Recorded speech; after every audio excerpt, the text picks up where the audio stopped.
top 5 rogue decks, and this isn't going to be in any particular order, and there are other rogue decks in the format. Just don't think that this is it, but these are the key ones I want to focus in on for today. 30% of you guys have not smashed the ever-living crap out of that subscribe button. Come on, smash it so we can climb up to 110,000. I'd like to get there sometime here.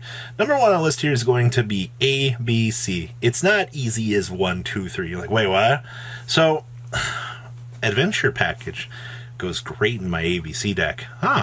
Free link climbing / synchro bait if we're trying to go down that way, which is cool. Oh, it's also an Omni Negate, which is going to be very cool.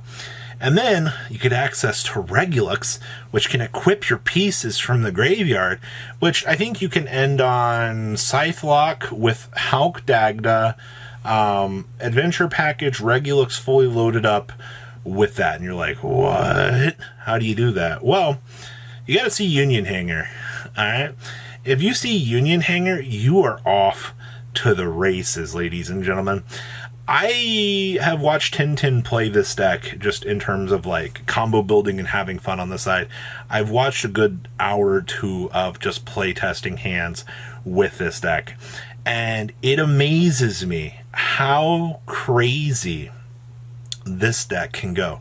Union Hanger is the end-all be-all of this. But the problem here lies, if you don't see those key cards, I've seen some really butt hands from this deck. I think in terms of a regional deck, this deck is fantastic. You just got to draw pretty okay, and you are off to the races. But my problem lies still within the field spell. And I know I'm not trying to like hurt the deck too much on that, but after seeing some of the hands I've seen, just between like the builds that have topped and done well, it's very interesting, but it can be very fragile at certain points in time. So yeah, ABC is finally back competing. I think that that's very impressive. Thank you, Thurion, for giving this deck a chance to come back. Next up here is DDD. Now, I know, boring ass DDD, the combo deck, the deck that the spreadsheet was invented for. I have 300 lines of play. I hope you know them all. And the one main thing that kind of detours me from myself wanting to learn how to play DDD, I know it's why a few people put down the deck, it's those combo lines are very, very scary. All right. And I know once you kind of get them down, they all kind of look the same at certain points in time. But to a control player, my tiny little monkey brain hurt at the end of combo. If you are somebody out here that has taken the time to fully master DDD, I'm not going to say that this deck is for everybody. It reminds me of old Praying Kids, for example, without Meow Meow, where you like had like these massive combo lines that you could go down, and a lot of people didn't know what the deck was doing. I still kind of equate DDD's success to the fact that players aren't fully aware of what the checkpoints are, and the only real time you're going to really know what the checkpoints are is if you've kind of had the chance to play against a lot of DDD. And you got to be very lucky to have somebody that has taken as much time out of their day. I know I'm really emphasizing the fact that this deck takes skill. I would say it takes a lot of memorization. If you can get down the combo lines and regurgitate them onto paper, it's a lot of what high school was for a lot of people. Just memorization and then repeat. You don't have to like apply anything different unless you get hand trapped. If you get hand trapped, then you're like, oh no, like deviate down to line 3 sub-4. I got ashed. Activating brain skill. You know, you're like, okay, I got to recover here, or like, is my play dead? Jokes aside, you know, I do think that this deck is very much worthy of being on the Rogue Contender list, strictly because if you got it, you got it. All right, and I think a lot of people can have it here. Next up is Adagnister. Oh boy, another Mystic Mine deck. So here's the thing, all right? Mystic Mine is not always needed in Adagnister. I know it makes the deck a lot more consistent, and to be truthful with you, how are you outing a Link 6 backed up with a Mystic Mine on the field? You're not? Oh, okay. I've seen a lot of people that will put the Link 6 on the field and then activate Mystic Mine and pass over to their opponent. Depending on the matchup, that's going to be enough. All right, you ended the game for your opponent. You also can recall back your field spell to set it over the Mystic Mine anyway, so it's not like you're not going to have the ability to turn it off. Its job is to kind of create a floodgate scenario for your opponent so that they can't play the game, so that Mr. Towers Link 6 can do his job, which is to poke and effectively attempt to end the game. That is what your value tree is going to be for Agnister. So I do want to just mention that right now, that now that we have Heat Soul, this deck is spinning waves in terms of the Rogue Buster community. Is it topping crazy amounts of regionals? No, it's got a couple of tops at this point in time. It's nothing too crazy.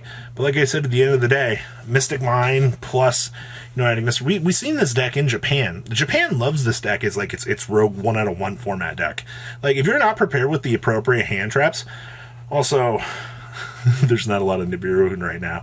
Like, if there's not a lot of Nibiru running around in the format, then this deck kind of gets more of a free pass.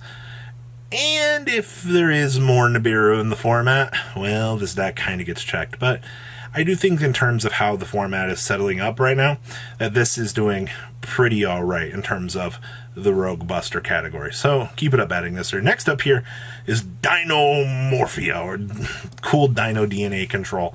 Now, I did mention the fact that there has been some success with the Dino Morphe branded deck. All right, but what about the control variant of this deck? The, haha, I want to put myself at 1,000 life points. I like to live on the edge out here. Well, it's actually still doing well on a local level, and it's got its first regional top at this point in time, which is actually fairly impressive. So, you know what? I got to give it up for Dino Morphe. I actually love this deck as a control card deck as itself. I wish we had the Zark trap card so that we could actually be playing that with this right now, because that Zark stuff makes this deck a whole lot better, all right? Just being able to deploy a Zark and then split the Zark if your opponent activates a spell card, and then deploy a whole bunch of like Crystal Wing and all that stuff, that really makes this deck a whole lot better, but we don't have that right now. So for now, you're just going to have to rely on putting yourself at 1,000 light points and hoping that the your board doesn't get broken by like a Super Poly or something. And that's kind of where our issue still lies. And with Super Poly running around, this deck gets hurt a lot more. But in terms of a local level, it can perform. Also, you know how many people don't understand how Rexstrom works? Like, it only affects what's on the field. All right, you can still do in-hand shenanigans, but people don't seem to understand that. Reading is hard for Yu-Gi-Oh players. Also, the fact that, like I said, this deck has access to all of its good stuff effectively already, minus the Zark parts. So you're just a slow-ass control deck at this point in time. So literally, trap card into Kingrina, remove trap card, you're at 2,000 life, pay for Rexstrom, everything basically 1,000 or above isn't getting the chance to play the game. Sounds like free real estate to me overall. So yay, finally some love here. And then I want to mention Libramancers here in the Rogue category. Now, normally I wouldn't mention Libramancers in the Rogue category, but Libramancer stuff has been bought out 3 to 4 times at this point in time, and I'm so like crazed by this. Like, it amazes me how much the players are just going crazy for this stuff at this point in time. So what does Libramancer do as a deck? Well, they regurgitate out this huge ass field. All right, like, we saw MBT do a pretty good thing with it, where you had like a Vanity's Fiend, Ben 10 Shenanigans, Diviner of the Herald. It basically does what Drytron does, but on a way more inconsistent level. And that's not saying that the deck is bad, because MBT made a lot of people look at Libramancer and go, that's pretty cool. All right, but at the end of the day, it topped the Chalice Slime Monthly. It topped, I think it performed well out of one event. I think it was a locals I've seen so far as well.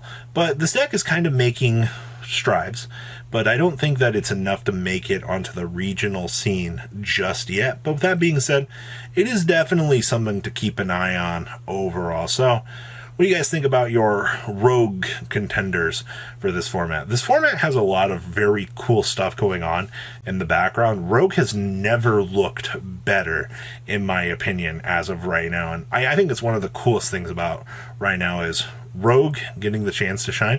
And, I mean, your 2 best decks aren't even that unbeatable. Please comment down below, like I said, and I'll see your beautiful faces back here later in the day, guys. Peace out. Thank you.